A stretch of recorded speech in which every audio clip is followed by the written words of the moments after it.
that's why John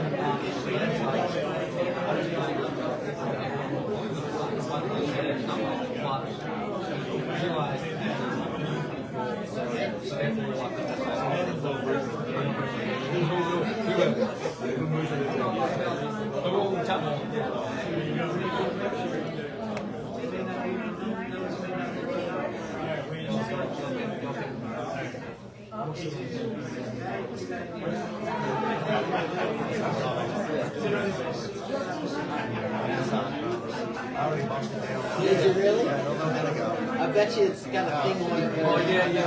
It probably doesn't let you turn it She down. gave me instructions to turn these down. I totally forgot. She told me about it earlier. You know what? On the left. Because he had turned it down, but I don't think it's kicking on. Yeah, because it's still saying it's got to be stopped.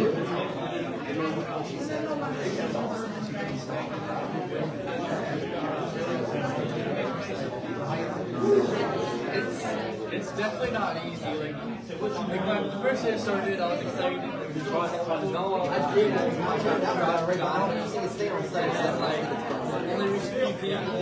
They were really interested. You know what? Definitely like it's fun, but it's not like easy. Like I'm like just excited when I didn't get that one.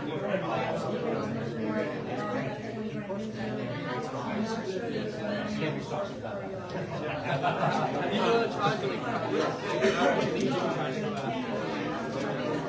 Alright guys. Thank you. So we're gonna get started with the panel part of it. Nick's trying to get the people to turn the temperature down a little bit if it's a bit hot, sorry. We don't have the mic system. Courtney normally has a mic system, but if you can't hear, then you move down the front a little bit. Unfortunately, we don't have the mics. But thanks for coming out again. It's my pleasure to be interviewing Steve and Nick Leonard from Pelican Realty. They are property managers, property owners. They manage my properties, or most of them at least. And they've got a wealth of experience. So we're pleased to have them. We're pleased to have them here to talk to you guys. So, I mean, I'm going to ask them a few questions, and at the end, you all can ask questions too. And just set up front, after this meeting, we do go to the Chimes for food and drinks if any of you all want to come. It's always good networking as well. But maybe I'll just start, Stephen. So two Stephens here to make it easier.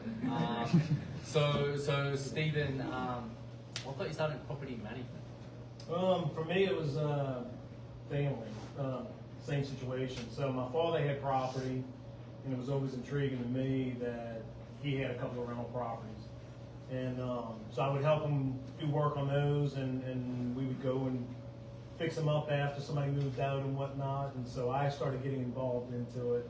And then lo and behold, and you know, as I got older and was ready to buy my first property, we bought one together. And then it kind of snowballed into about 6 or 7 properties. And then Katrina hit, and I was like, I don't want to deal with this crap anymore. So we kind of sold everything, and I got out of it. But it was ultimately, from the beginning, it was family. Him having something. Yeah. Are you crazy or what? Like, I mean, who likes dealing with tenants and toilets and why? For he and I, it was a rental income. I got a piece of the pie. You know, it was Dad bringing me along to let me make a few dollars, whether we were painting something, cleaning something, or whatnot. I never did the plumbing and stuff. We would always just hire it out, but he was not a handy guy, so it was more like, you know, him standing in the background and rubbing the or rolling the paint on. But he was a banker, and so he saw what other people were doing. And so for him, it was, we can do this too. Yeah. And I think that's where my passion came from for real estate, because I was working a W-2 job and went and got my license after we started investing in everything.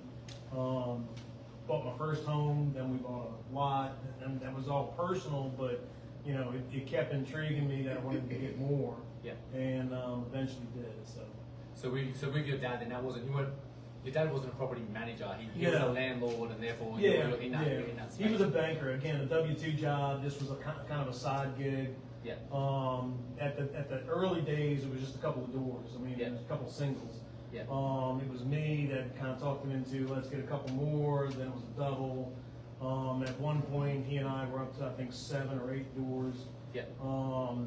And then, like I say, and then fast forward to 2005 and Katrina hit, and you know, I'm kind of now dealing with everything day to day more than him. He was more the banker for me as well, a loan guy. And so for me, it was, I just wanted to be done. Yeah. I was, you know, I had, you know, at the time we were dealing, like I said, 7 or 8 properties. I had 7 or 8 adjusters, even though I was with one insurance carrier. I couldn't get them to consolidate it to one adjuster, so we just bounced house to house, and it was just a pain in the ass. So for me, it was just a frustration of dealing with it then, and not realizing that, you know, I still enjoyed it. You know, Yeah. so even after selling them, you know, I kept thinking I need to get back into it at some point. We finally did. Yeah. How long was that gap? The gap was about 12 years. Okay. Make that more about 9 to 10. Yeah.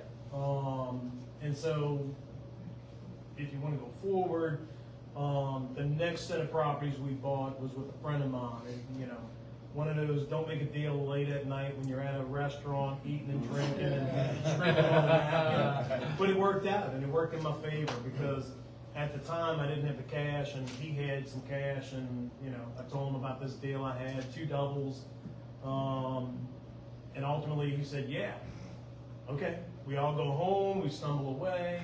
The next morning he calls up, did I agree to do something? And, yeah, you actually did. So, easy story on that is it was an owner finance deal, 2 doubles. We still own them today, and ultimately the guy was going to owner finance it, and literally the Sunday before closing, I think we were closing on a Monday or Tuesday, he called up and said, I just don't see how I'm making money on this. I'm not going to do it, but I'm going to have my bank do it for you. And I went, but there's no way we're going to close on Monday, Tuesday. And he's like, hey, it'll be done. And he knew the guy who ran Whitney Bank. And we go to the close. My attorney says, yeah, we got funding. I'm like, I don't have a loan. I don't have loan numbers. I don't know how to pay. He's like, let's make a call. We call the guy, and he's like, I'll give you some numbers. You'll pay that way. Don't worry about it. And so we closed, and literally I didn't have a loan on those 2 doubles, or he and I did not have a loan on those 2 doubles, probably for about 6 months. Wow. Yeah. Interesting. Yeah. Man. So it was an owner financing that he used the bank. Yeah, the bank actually underwrote it, Yeah. and we ended up doing the appraisal. You know, the guy had sold it, and I didn't really go look at them because I figured owner financing, why do I need to really look at them? They're rented, they're bringing in income, they look okay. We kind of walked in the front door, everything looks good. You know, tenants aren't complaining. He sold them to me as a 2-bed, I think 1.5 bath. It actually was a 3-bed, 2-bath. And I'm there with the appraiser, and she's like, "Hey, you got a full bath here and another bedroom." So, you know, we bought those. That was actually $75,000 a piece. They appraised for like, I don't know, 120 at the time. So it was like no brainer. Whitney did the loan already anyway. It doesn't matter. We're just kind of formalizing the paperwork, and fast forward another few years later, and we end up paying them off. And so now we use that money, and they're valued somewhere around maybe 225, 240, and we've got lines of credit on it that we use now to buy other property. Awesome. That's great. That's Yeah. cool. And okay, so your dad got you into real estate. So Nick, just in case Stephen is Nick's dad, just in case hasn't been said. So Nick, tell us about how you got into real estate. Seeing your dad, like talk to us about that. So it's been what I'm used to my whole life. Just happened to been, I've been fortunate to be around it my whole life. During the summers and everything like that, if I wasn't at summer camp, I would be riding around with him, checking out properties and things like that. And he would drop me off at properties, and I would be able to cut the grass and stuff like that. So that's, how I kind of got into it. I was fortunate to be around it. Cheap labor. Cheap labor. Did you ever rebel against not being into it, or did you led you in that direction? For me, I was pretty much always interested in it. So I liked it. So. And then talk to me about where did the property management come? Where did Pelican Realty come into it? Because you did some you were a realtor for a while first. Yeah, so I did a lot of sales early on. I started at 1 Century 21, went to a independent firm. They were heavy in the management side, so I did sales and then picked up a little portfolio through that company. After Katrina, a Century 21 became available, so I bought that company. Some of the portfolio I managed moved with me. Some didn't because they weren't really people that I knew well enough, even though I managed for them, but I didn't know them well enough. So I was able to bring management with me, and that's kind of where it just kind of snowballed, because the company I bought had about 30 doors. I brought about 20 doors. So we were at 50. We grew it at that Century 21 to maybe 75. And then, what was it? A few years after owning it, people were going and getting jobs. I forget what the downturn was at that time, but that was the 08-09 bubble and stuff. So they're going to get real jobs, you know, because being a real estate agent is not a real job. And so, you know, I realized that I was still producing, which was one of the ways to keep the doors open. And I kind of got to the point where why keep the doors open for, you know, nobody to show up. So I went back to just being an agent or an associate broker at another Century 21, and became a #1 agent for a few years. And you know, they kind of took over my management, but they were still my clients, so I made money off of that. And then I went off and did my own thing, and that was kind of, you know, where I'm at now. And it's kind of like I tell people, my next move is likely 6 feet under. Not too soon though. No, hopefully not. You never know what the future holds, but you know, I'm done moving around. I've done the franchise thing. I've done the independent thing, and I'm still an independent now, so it works for me. Talk to us about, so how many properties does Pelican manage now? Management total right now, we're about 320, I guess, 325, right around there. And about 100 of those, or just under 100 items. Yeah, so 100 of yours and 200 clients. And how did you, like, how do you manage in the ones you own? And like, did you do the property management to supplement you being the owner yourself, or vice versa? I think the management for me was just that's what got me interested in it, was you know, dealing with it. And then after dealing with sales and going through the awards and all that stuff, there was never an award for the most doors managed or the most income through management or anything. It was always sales. And you know, the franchises are all about how much can you sell, and that's a fine thing. I mean, you know, people need buyers and sellers for agencies and stuff. But I learned very quickly that there's not a lot of people who want to do management, and there's not a lot of people that have a temperament for management.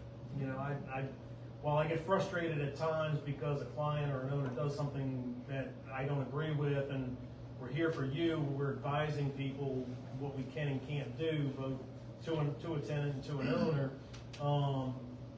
But I feel like we can kind of control the situation a little better.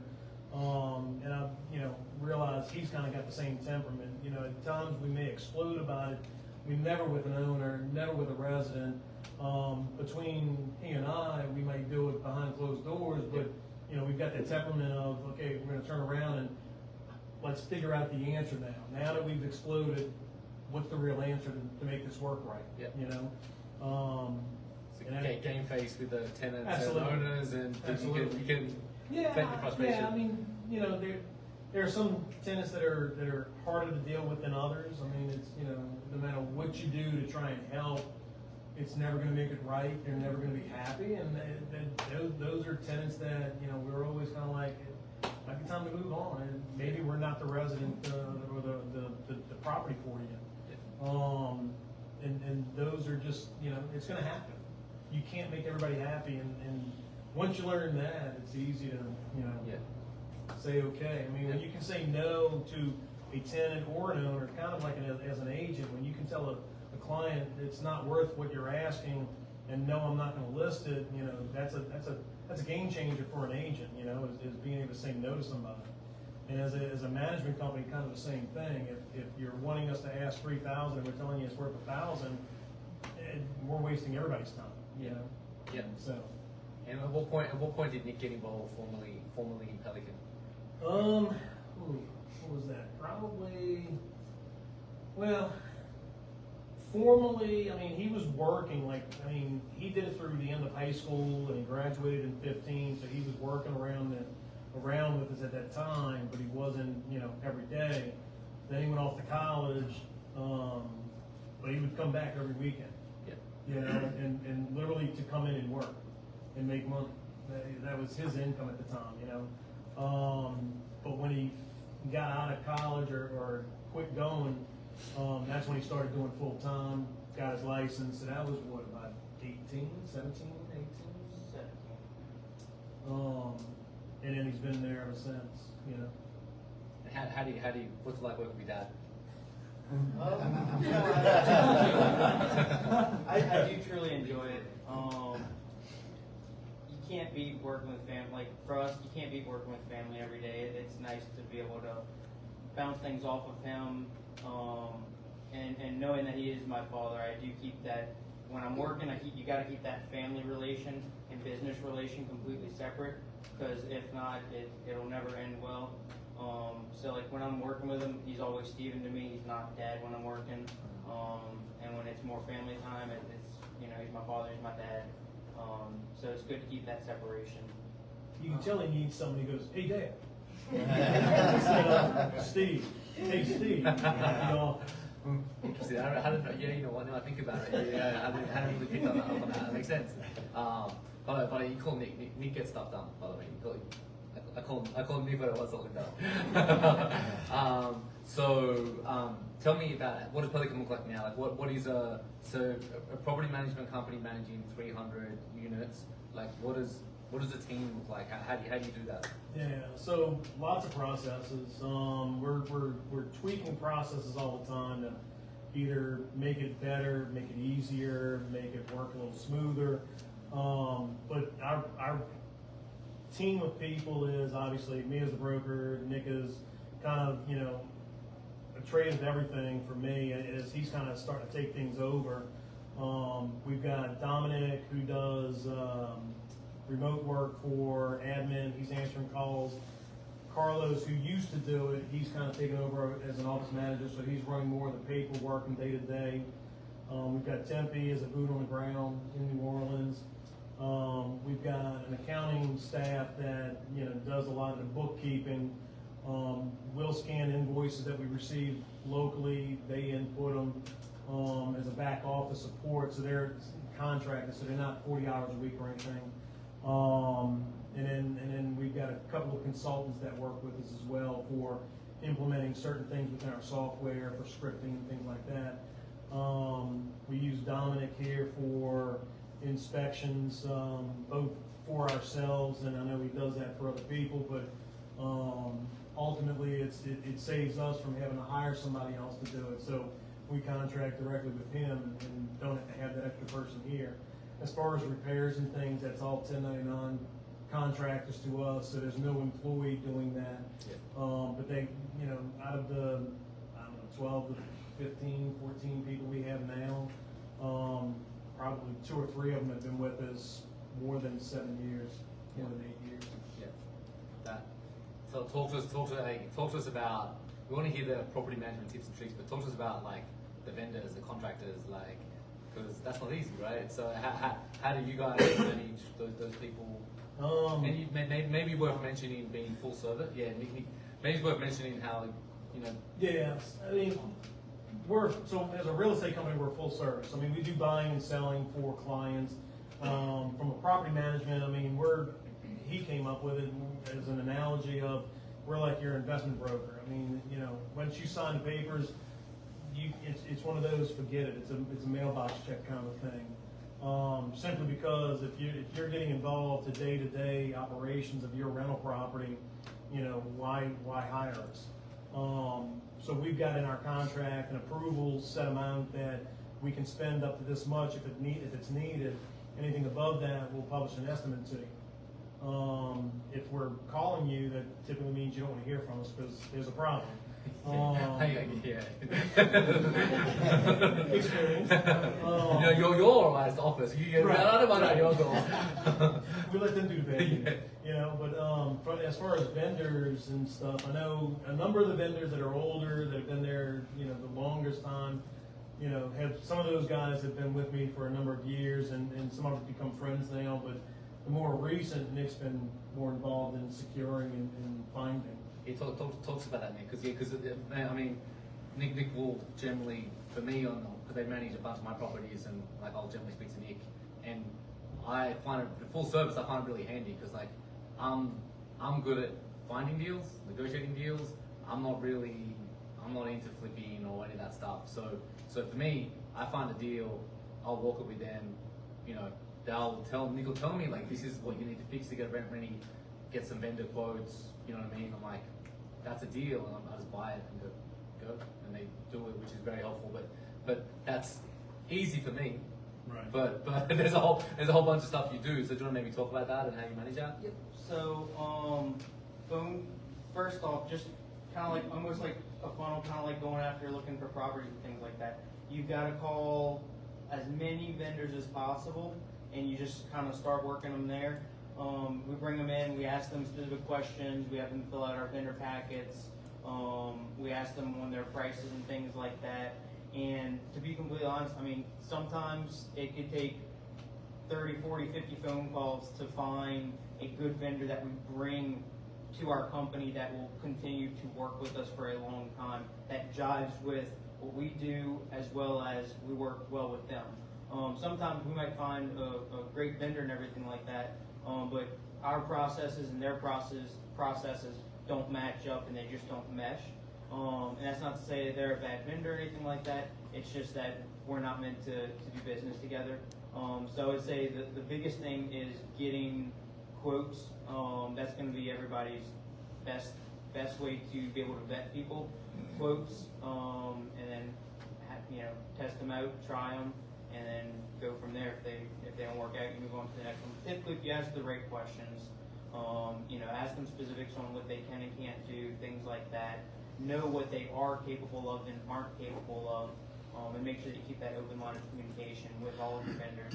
That's how we kind of control everything and make sure that everything's moving smoothly. What sort of expectations do you set with vendors? Because I guess too, there's retail. Because I guess it's not really retail, HGTV type people you want. Like how do you set expectation for those and other things? So we set expectations. It really just depends on like what type of work order it is, things like that. We know that some work orders we might need a licensed plumber, licensed electrician. Other ones we may be able to get a handyman out there to take care of it, so that the prices are less than what a licensed plumber electrician may be. And then setting the expectations on what we expect. We get pictures from vendors after work is complete.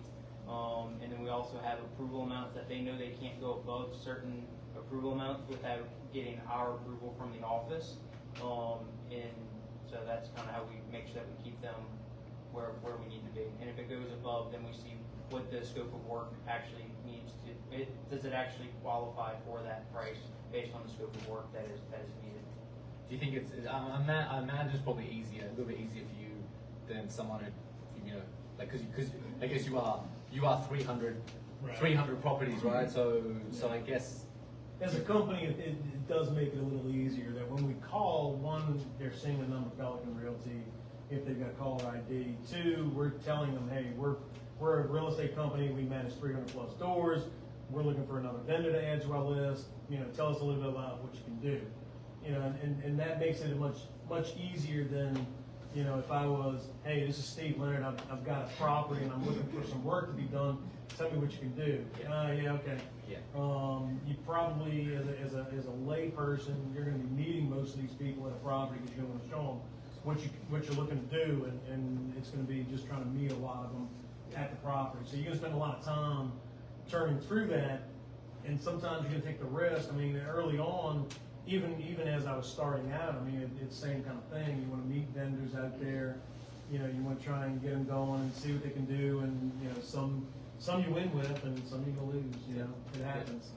It definitely is a benefit being able to tell vendors that we have so many properties, because they look at that and they recognize that we're capable of offering them some sort of consistent type work. Where, like Stephen was just saying, if you call up and just say, hey, I'm Steve Leonard, I've got this one rental property, it can make it more difficult to get that vendor out there willing to check on that one rental property, because you don't have as many properties for reciprocating business. How do you guys find the COVID period when like labor was really hard to find? How significantly has that changed? What's your take on that? Is it easier now? How much easier? It's easier. It's not as easy as it was pre-COVID. Materials were also, it was like a double whammy. So you had, triple. You had COVID just in general, then you had labor shortage, and you also had material shortages, or materials taking forever to arrive. So I would say now it is easier. Materials are still a little bit higher than what they were, but it is a little bit easier finding vendors than during COVID. Okay. Now talking about tenants. So what is the process for you to find tenants, screen tenants? Like, what does that look like for you, and maybe what can people who maybe manage their own properties take, some tips? So, you want to go ahead? So we use a company called Show Mojo, and that's how we market all of our properties. It feeds out to multiple different websites: Zillow, Realtor, Trulia, Hot Pads, things like that. Over 50 plus websites that it feeds out to. So we will have them schedule an appointment. They'll schedule to view the property. After they've viewed the property, then we'll let them know, here's how you go to fill out our application. We look at job, rental, and credit history, and that's pretty much what we're looking at to vet the resident. Some people will also ask on vetting. Our way of saying yes to somebody is we may ask for a little bit more on the deposit.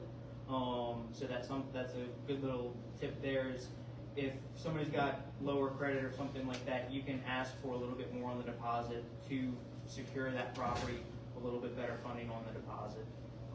So we, again, look at job, rental, and credit, and it takes us about 2 days to process that, and then they get an acceptance letter. After the acceptance letter, they put down a reservation fee, not a deposit, but a reservation fee.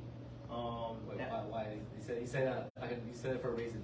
Can you explain that? So reservation fee, if they choose not to take the property, they forfeit that fee. It doesn't transfer to a deposit until they've actually gotten possession of that property via keys and key receipt turnover that we do.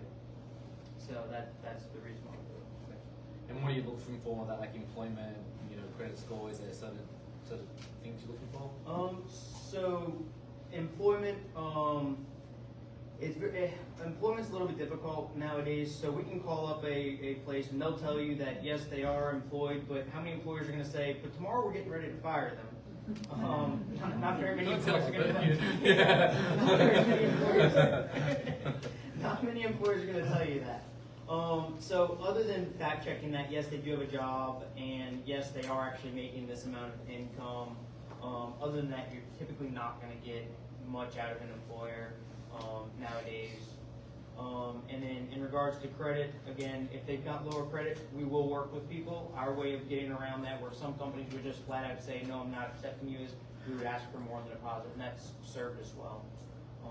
What's like their credit cutoff? So 600 and above, we do a single deposit, $599 to $550. It's a deposit and a half, and then anything below that is discretionary up to a double deposit. And it's all spelled out on our application. Correct. The biggest thing for us, and should be for you as well, is letting people know what the application requirements are. I mean, like in our application, it tells them we're going to need your driver's license. We're going to want 2 paycheck stubs. We're going to want 3 bank statements. We're going to want, your car insurance. We're going to want all this information. And if there's a co-applicant, we need all this as well. And then we tell them that, there's a likelihood that if your score is below a certain number, you're going to be a single or a double or a deposit and a half. That way, there's no question. I mean, yeah, there are going to be times where a prospect applies, pays the application fee, we process things, we start going to the landlord and the employer, and then we call them and say, that's going to be a deposit and a half. I ain't paying it. Okay, that's your choice. Well, give me my application back. And it's like, it's non-refundable. It doesn't work that way. I mean, it clearly told you before you signed it, and you've got to check it off twice before you actually third sign it, that you're going to be paying this, and it's non-refundable. And so, you know, there are going to be times where that happens, and it is what it is. And, you know, like you said with the reservation fee, I mean, there are times, and you would think it's few and far between, and it really is. I mean, I'm not going to say it happens all the time, but there are things that circumstances change. Somebody, we process them, we give them what their deposit's going to be, we confirm a move-in date, we send them an acceptance letter, we publish their charges, they pay the reservation fee, and then we hold it for a week or two, whatever they're waiting on, and that's really what the reservation fee is for also, is taking it off the market while they're waiting to take it, whether it be a week or two. Longer than that, we'll probably ask for another reservation fee, but, you know, if you don't take it, we're going to forfeit your reservation fee. And again, I mean, there's at least 2, maybe 3 documents that a prospect's going to sign saying this is non-refundable for any reason. It doesn't matter if you get relocated somewhere else, you've signed all your docs, you put up your reservation fee, we took it off the market. It's liquidated damages essentially. Yeah. And you know, sorry, you know, my client just lost out, and so did we, because we had other prospects looking. So at the end of the day, it's you know, it is something that to deal with. I will say one of the biggest tip I think it is, run your rental property like a business. So many owners run their landlording as though they're friends of the tenant, and you might be. You need to have some separation. Most of the time we pick up somebody who's been managing their own property, and they come to us and go, I'm fed up, I'm tired, I don't know what to do. How often do you go to the house? At least twice a week. Why? You know, what's the problem? Well, I know the guy and he needs help with, you know, time out. You're not his friend. If you want to go as a friend, that's fine, but at some point you have to put your foot down and say the lease is the controlling document. I've had to evict somebody. I did that mistake once. Let a guy in that we were, I won't say friends, we were close. They worked at or coached at the gym when he was in Little League, and you know, lo and behold, payment stopped. He brought a big dog in. He brought other family members in, and we ended up evicting. And as we're putting all this stuff out with the constable, he's like, "Man, I can't believe you're putting me out." Sorry, you put yourself out. You stopped paying. If you'd paid, you'd still be here. Don't rent to friends and family. I buy distressed properties. I buy a lot of properties where the tenant was a friend, and it always ends up worse. They take advantage of it. It's good advice. Yeah. Talk to me about fair housing real quickly, not because that's a big topic, but just more like for people who are landlording, like what do they need to know? Because there's a few things you can get. I'll be honest with Yeah, just a real, you know. Snapshot, I mean, you know, for me, it's always treat everybody fairly and honestly. I mean, you know, for me, money's green. I don't care what color you are. I don't care what religion you are. I mean, none of that means anything. And the way our process is moving, the people that are starting to process applications never meet the applicant. That kind of removes it one additional step that nobody should ever be able to say, they denied me because of my gender, my race, my whatever, because the person processing isn't even sitting in our office. He's sitting out of state, and he doesn't see you, he doesn't know you. He's looking at the information that you've provided, and he's making calls to your landlord. He's not saying, hey, do you know what religion he's in?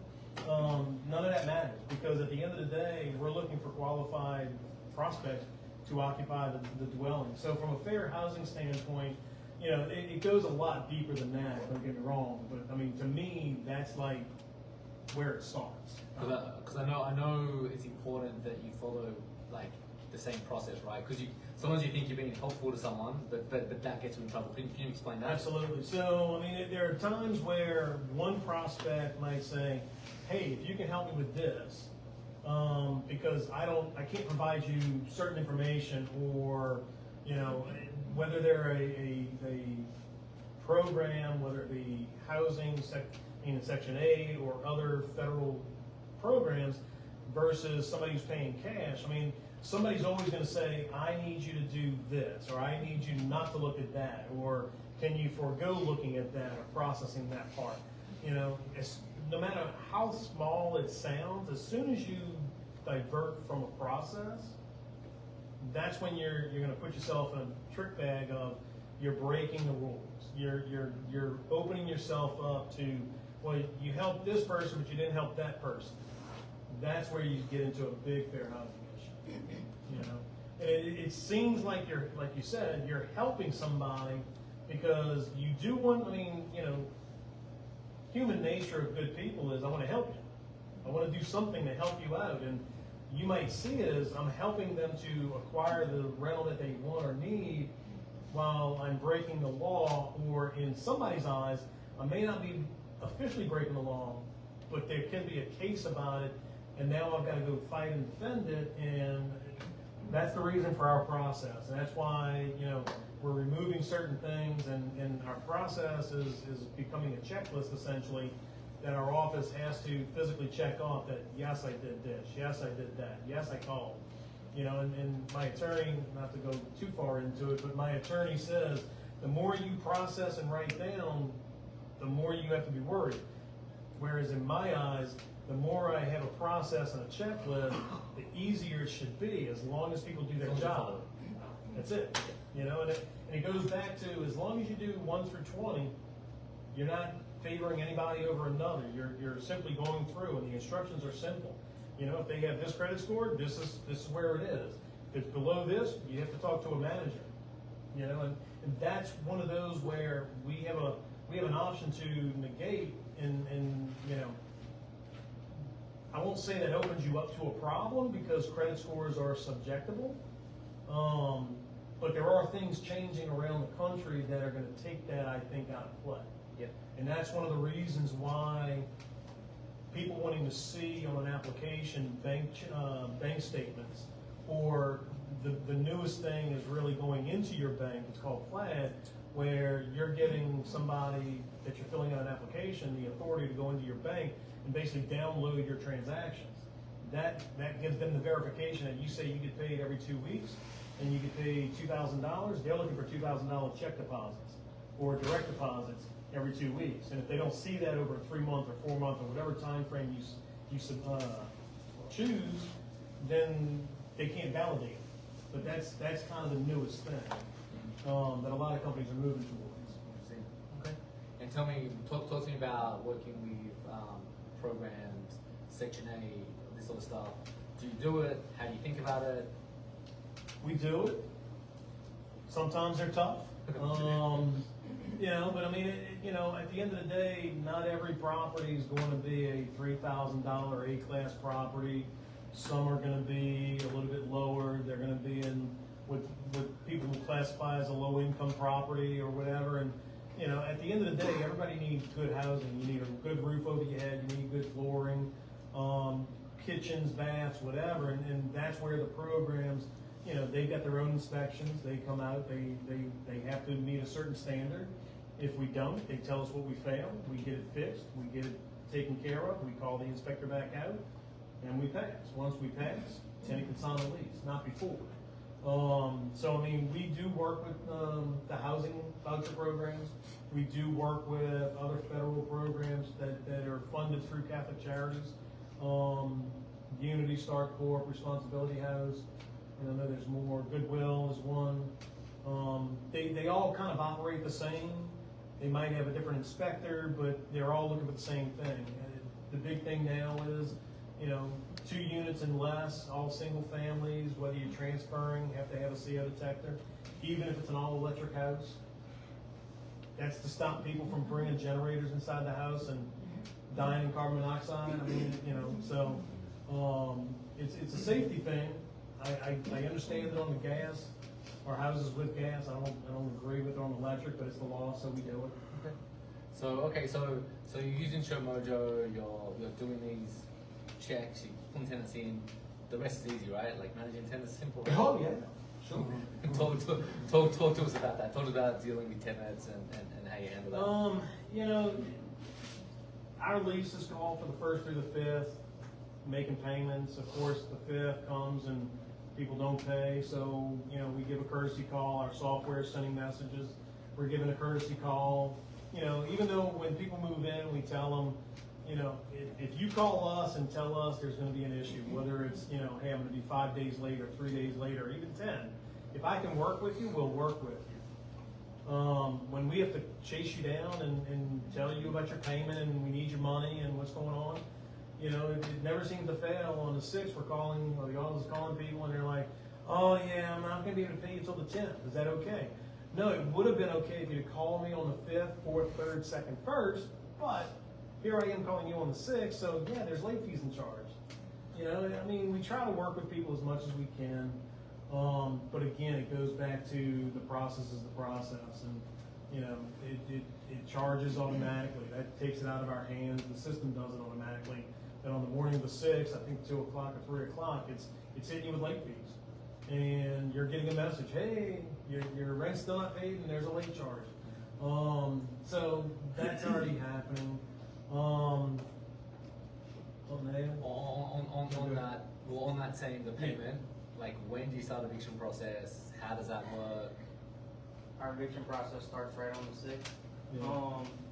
People get messages when our rents are posted. People get messages when it's the 1st of the month. People get messages when it's the last day to pay. And then the people that don't pay, they get messages on the 6th. Morning of the 6th, unless it falls on a weekend, people are all, even if it falls on a weekend, they're still getting our courtesy phone call from us. The next business day, whatever day that is, if it falls on the 6th or it's a couple days from then because of the weekend, we're going and filing eviction. We do have some people, if they've communicated with us, we set up a promise to pay with them. They sign that promise to pay, saying that they are going to be making this payment. Even though their lease is technically their promise to pay, it at least holds them accountable a little bit more with that physical promise to pay. So we don't play around and wait weeks and weeks and weeks to go and file eviction on people. And if you do, they'll learn, the tenants will learn from that, and they will start taking advantage of that. So again, stick to your process, treat everybody the same, and you go and file when people don't pay. I'll interject about the promise to pay. While the lease is the original promise to pay, for me, having that secondary promise to pay when you do end up filing, it shows a judge that, look, we've already tried working with them. I mean, we gave them additional time. They made a promise to pay that, yeah, they weren't going to pay by the 5th, they'd pay by the 9th or the 10th. That's when, if they've been a good payer in the past, okay. But if you've been a chronic late payer, there's a likelihood we're going to file on you to preserve the owner's rights. Because typically, I mean, we've had one tenant we filed, they've been in there 6 months, 7 months, and we filed the last 4 months. I think this is the first month they paid on time. Correct, yeah. And the previous 5 months they didn't pay. Even the judge said, you know, Pelican, this is the last time I'm going to allow this for y'all to take the payment. Next time it's going to be, you have to refund it. You just got to put them out. I'm tired of seeing y'all here. It's like, well, judge, I mean, technically it's their court date, their money. Yeah. I get what he's saying. I mean, you know, but because they continue to pay the day before the day of their rejection, you know, it's, if we can put them out on a Tuesday, they're typically paying Monday night or Tuesday, and that's with real money. That's not, let me put it on my credit card or let me put it on an ACH, because on the 6th, what he didn't say is our software, we turn off checks.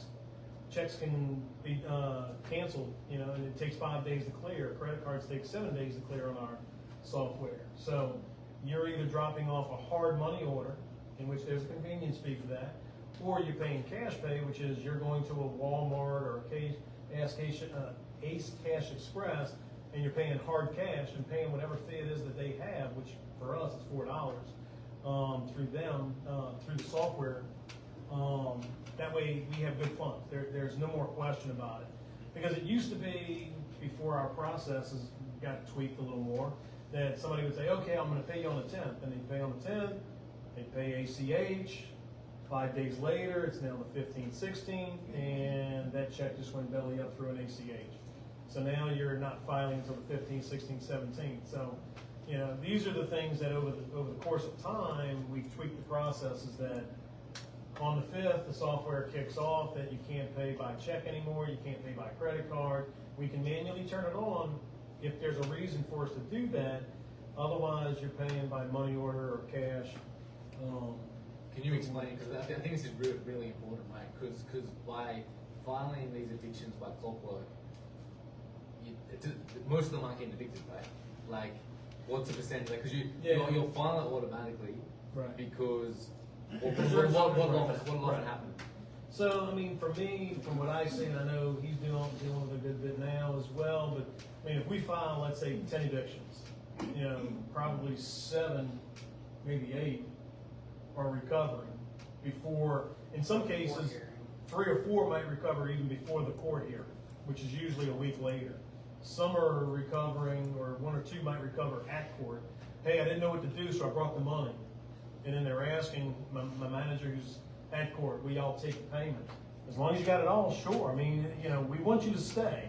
And one judge's phrase is, you got to pay to stay. So we kind of use the same thing. If you pay, you stay. It's simple. You know, you don't pay, you don't stay. And then a couple more, you know, before you get to that 10, end up paying right after the court here. You know, they're like, I didn't know what to do. I'll bring you the money. You know, and as long as you bring it in before we throw you stuff to the curb, it's okay. Then you get the remaining 2 that they typically go out of there. I think that's really important, right? Because it's like that's the running of mental like the business, you know, and that's, you know, it's just clockwork, and they're not trying to get people out, but if they don't do that, then they start to take advantage, and they stay, and they, you know, so it's just clockwork, and it's automatic, and it's like, I don't want you to go. Pay the rent, pay the eviction fee, you know, pay the cost. I'll say twice that I'm aware of, because I attend a lot of the evictions, just in case there's a major problem or something. I mean, the constable's there, he's typically there, there's labor there, but, you know, if something drastic's gonna happen, I feel like I should be there.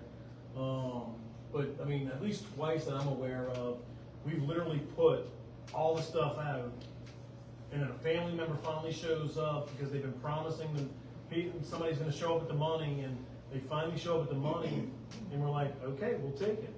And we take off the money orders and we go, good luck, put it all back in. You're not putting it in?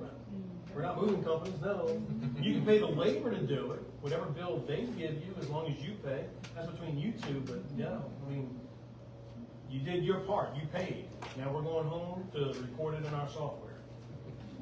And we've had that happen twice, just in the last year we've had it happen twice.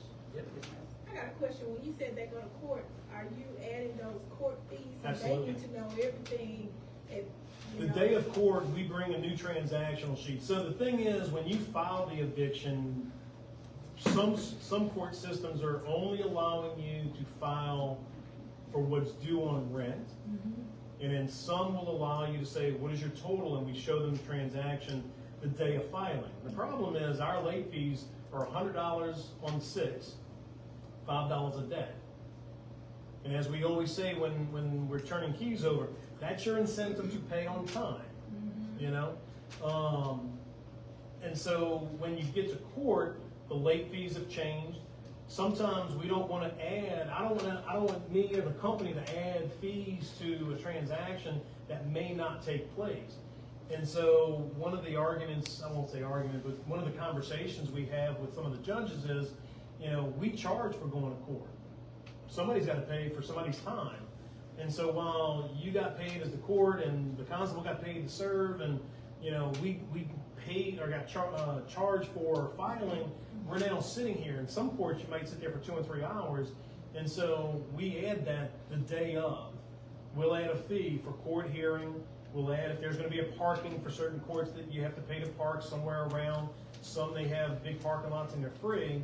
So we'll add that the day of and print a new transaction so that when the judge says how much, we can say, well, we filed for this, but the current total today is this because this is what else is on there. And most of the judges will agree that, you know, your judgment, it's very few of them today actually write the dollar amount on it. It's just judgment for plaintiff or defendant. And so we always attach our judgment and scan all of that into the software that the tenants can see, and then they know what their balance is. So you charge like an hourly rate for your time? No, we charge a flat fee for what we call a court hearing. That's actually going to court, sitting in the court, you know, and you know, sometimes we win as far as time-wise, sometimes we're losing based on time. Orleans, we tend to lose a little bit more because there's so many more going on in Orleans Parish that sometimes my manager's sitting there for half a day. You know, so I lose productivity from one person for 4 hours, maybe a little longer, based on one hearing. So it's easier to do it as a flat fee than an hourly rate. And we did have a judge ask us once about the fee, and my simple answer, and I've told managers that go to court for me, then just tell them, the next time you'll see my attorney, he's $300 an hour. I mean, it's that simple, you know?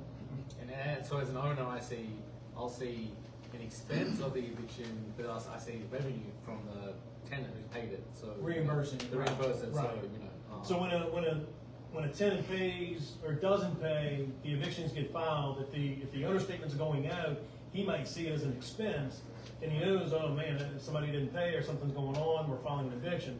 But then the next month when it comes around, if they've recaptured themselves and paid up everything, he'll see that line item as a reimbursement. That way, you know, because, you know, we're just paying it out. It's all on behalf of an owner, whether it be him or anybody else. And so you get to see it expensed and then the income come back in as a reimbursement. Something back here in the back. So you get a judgment from a judge stating the eviction is that they're evicted. Then you have the constable come and pull all their property out. If they pay you at that time, you're letting them go back in the property?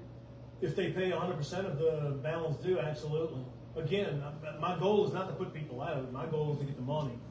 If that means You're trusting them again at that point. I mean, I know that once the judge signs and kicks them out, then it's binding and they have to leave.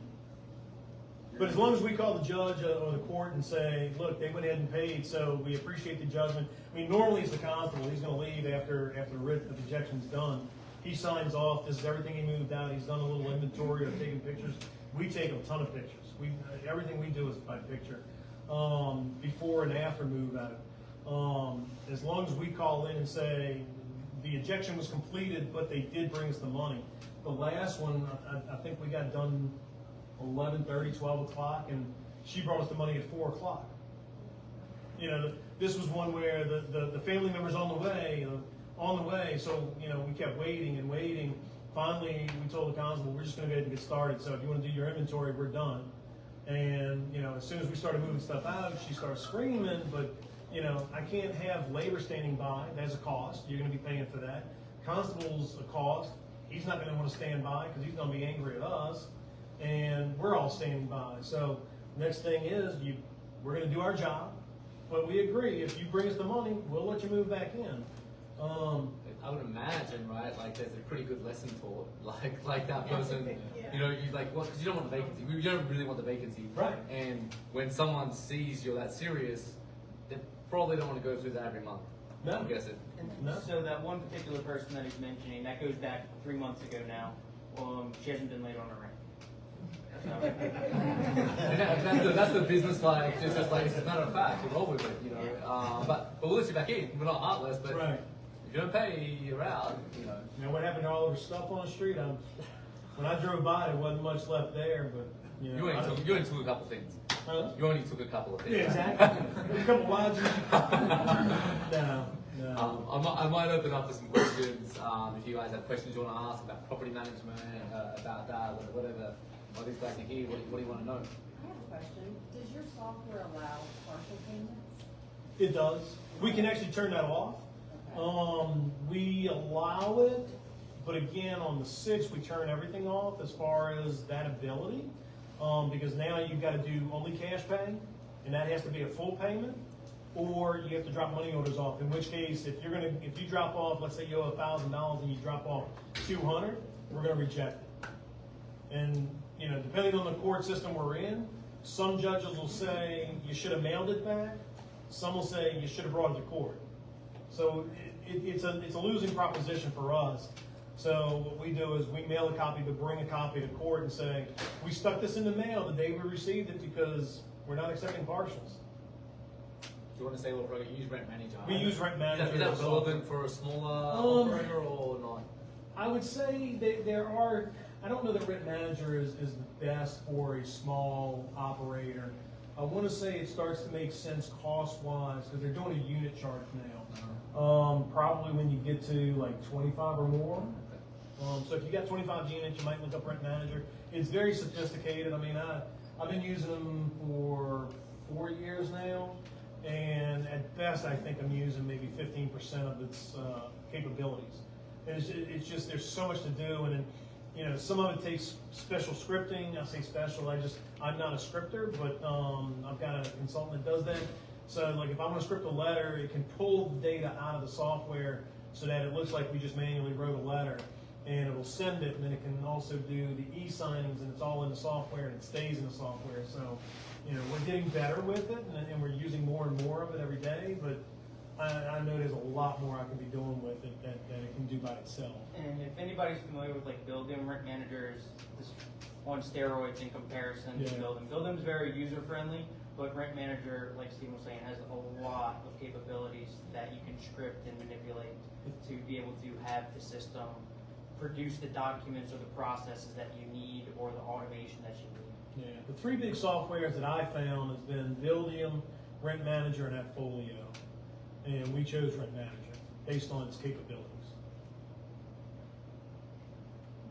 I have a question about, because I do a little low-key property management, if you say that. But my question is, because you have to fall in that fair housing, and I try not to say that out loud, but it's a certain kind of group of people that I look for. I mean, I love. I'm sorry, I missed that part. Go ahead. Just keep talking. It is. I like to work with elderly, and I like to work with people that have a disability. That's mainly what I look for. But I try not to pick people that have children. And I love children. I have children of my own. They're big children now.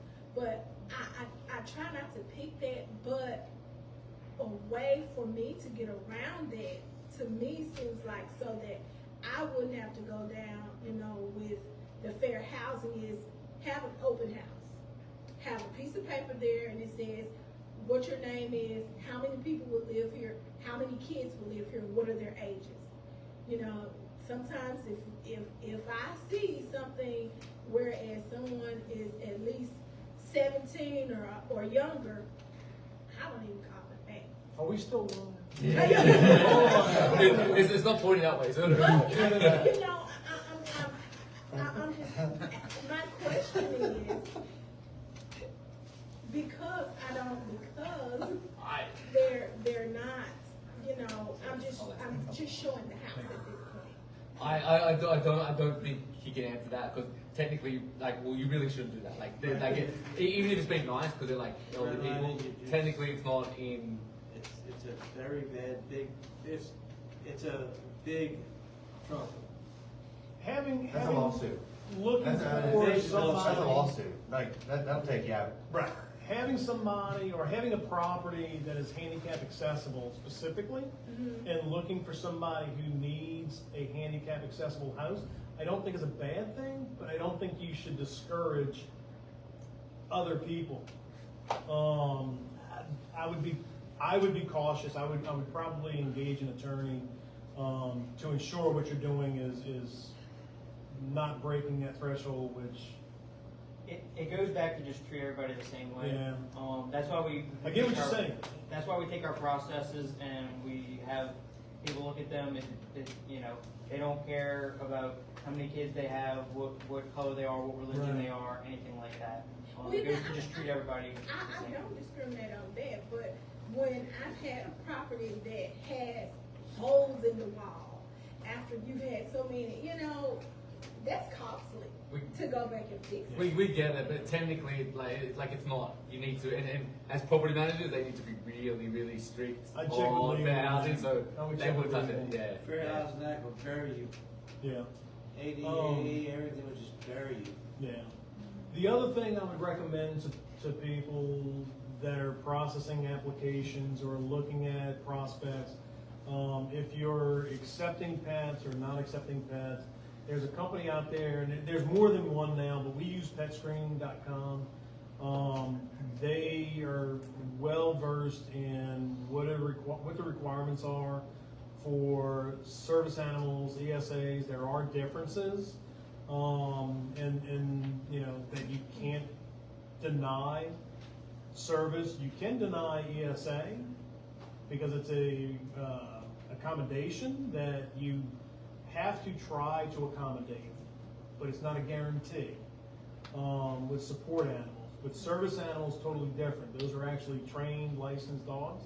But petscreening.com does a great job screening a lot of that. So how do you get around that? Because I had a tenant that literally went online like 30 minutes. Like, oh, I have a certificate now. My animal's a service animal. And like, It's easy to get. You can buy them online, which is why having a screening company, and again, Pet Screening's who I use. There are others that do just the exact same. They know the doctor mills. I don't know where they're buying certificates. There is legislation going on. I know that. I don't know if it's federal right now, but I know there's a lot of states that are trying to combat, essentially making it a felony that if you lie about your certificate or it's deemed to be false. Basically, you bought it, you never got checked out by a real doctor or anything. That's going to be a felony. Now, I don't know if it's happened anywhere specifically, but I know there has been legislation talked about in some of the broker groups that I'm on in Facebook that some of the brokers are saying they're trying it here, but it hasn't passed. And it hinders the people that truly need the support animals and the service animals when people are able to buy it online. It's kind of like, one of the things that we talked about with applications earlier about, we look at the paycheck stubs and bank statements. You can buy those online today. And so some of what we're doing is validating that they're real. That's why you're trying to tie the two to a bank statement. I mean, if you're gonna, doctor up check stubs and bank statements and this and that, I mean, chances are you're gonna get through, yes. But at some point, there's gonna be something that breaks on that. Maybe one more question. You guys come into the Chimes afterwards? Absolutely. We'll be the Chimes. If you want more questions, you can come. And they like to drink, so. All right. But we maybe one more question if there's a question. Any more? So when you have somebody that applies for the service animal, can you still charge the pet deposit? A service animal, no. Support animals, no. Pets, yes. Essentially, if they've got a piece of paper and they get through pet screening, or at least my pet screening, you cannot charge pet rent, you cannot charge a deposit. So part of HUD, and it's a federal thing for the service side, for sure. The argument people are making today from the rental industry is that, I've got a no pet policy, I've got 4 units, or I've got 40 units, whatever it may be, and somebody brought a pit bull on the property, and it seems a little aggressive. Well, service animals that are actually trained and certified are not aggressive. When you open a door and they start growling and barking at you, they're not servicing anything. They're a pet. And that's one of the reasons HUD's trying to get involved, and they're trying to change the laws a little bit. But no, you cannot charge a deposit, you can't charge pet rent, you can't stop them. Now, at the point that you do legally boot them out, if they've already brought the dog in, then typically they're going to sue you. They're going to get somebody who's going to come on board and sue you. And my attorney's going through that with the property in Baton Rouge. They won, but it cost them like 12 grand or 10 grand, whatever it was, to combat it and fight it. Essentially, the person came in, 3 months or 2 months, whatever it was after moving in. Oh, by the way, I've got this dog and it's a pit bull, and oh, I got this piece of paper right here. Well, we're a no pet policy. That's an accommodation. That's not a guarantee. So you need to move out. Well, they sued, and you know, again, the attorney won, but at what cost? That's always the issue. Is, you know, at what cost do you win? You know, and I forget the number, but it was not free. Let's put it that way. Well, I'll start to wrap it up, and thank you for sharing the experience. Again, if you want to come to Chimes afterwards, you can chat more and ask them questions. I would just say, personally, I think, you know, like rental properties are a really good way to build wealth. If you're going to do them though, like, you know, I think having a property manager is good, but let's say you don't, just managing it professionally is really important, taking that seriously. I know Courtney would recommend David Tillman's got a course on being a property manager if you want to self-manage, that she highly recommends.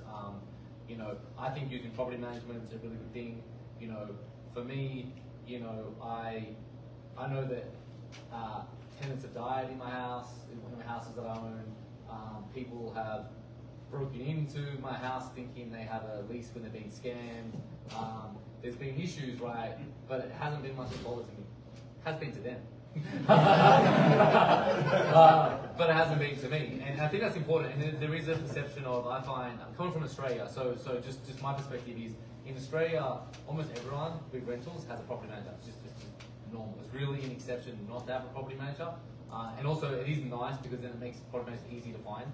They're not expensive and they're generally good. I find when I came to America, I found the reverse to be true. That most people don't have property managers, and therefore they're harder to find good ones. You know, so these are good ones. There's other good ones. I think it's worth it because yes, sometimes they have an easy ride and they're probably just collecting money, not doing much. It definitely would have months like that, but when there's dead people, when there's those issues, like my weekend's free. I'm not bothered. They tell me about it afterwards, and I'm like, okay, but you know, you know, and I think with property management, for me personally, it's allowed me to scale, right? So I think I have about 35 doors now, and I wouldn't have that if I was managing myself, you know, because it's quite easy for me. Just they're an extension of my business. They're like an employee. They're, you know, so I personally think property management is a really good thing to have, whether it's these guys or someone else. But also, you manage it yourself. Just take it seriously. Take the courses. Just think about how you treat people, how you notice them, how you just treat it like a business. And I'll leave you with, don't rent to your friends and family. We'll wrap it up there. Come to Chimes if you want afterwards. I'll also give a plug to the West Bank Real Estate Meetup, which is a meetup that I run. These guys come to very regularly from the West Bank. So we have that on the second Thursday of each month. So that's this Thursday in Gretna. We have a speaker who is Mike Fernandez, who is a flipper, realtor, landlord. His story is interesting in that he's someone that's successfully house hacked a few times, because I think house hacking is a really good way to start. He's the only person I know that's actually done his first 3 properties as house hack, and now has built a rental portfolio. So I think that's a cool story, particularly for something, if you know people that are young that want to get into property, get them to come to that, listen to Mike. We do have it on our YouTube channel, West Bank Real Estate Investors. If you go to our Facebook page, West Bank Real Estate Investors, you'll see details on that. Obviously, I'll plug the Northshore REIA, which is this REIA, which again Courtney normally runs it. I'm normally here if you want to talk, but you don't normally have to deal with me in this capacity. But Courtney will be back next month. That's the second Tuesday of the month, so I think it's the 13th of June. So come back for that. But come to the Chimes if you want some drinks and food and to keep talking. Thank you. Thank you.